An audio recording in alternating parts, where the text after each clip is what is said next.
শ্রী শ্রী মায়ের পদপ্রান্তে ৩য় খণ্ড পৃষ্ঠা ৬৮৭। মা বলছেন কি, সংসারে কাজ কি তোমরা করো মা? তিনি করান, এ সংসার তো তারই। তার ইচ্ছে ছাড়া কি কিছু হয় মা? তার ইচ্ছা ছাড়া গাছের পাতাটিও নড়ে না। এই হলো ঈশ্বরের প্রতি সম্পূর্ণ সমর্পণ, সম্পূর্ণ ভাব।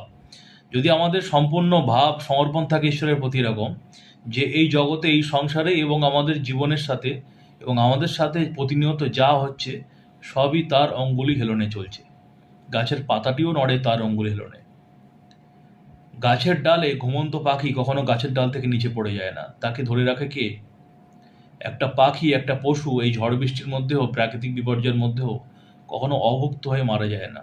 তাকে রক্ষা যে করে, মাতৃগর্ভে আমাদের যে রক্ষা করেছে সেই আমাদের রক্ষা করবে। এই ভাব থাকলে কোনো টেনশন নেই, কোনো চিন্তা নেই।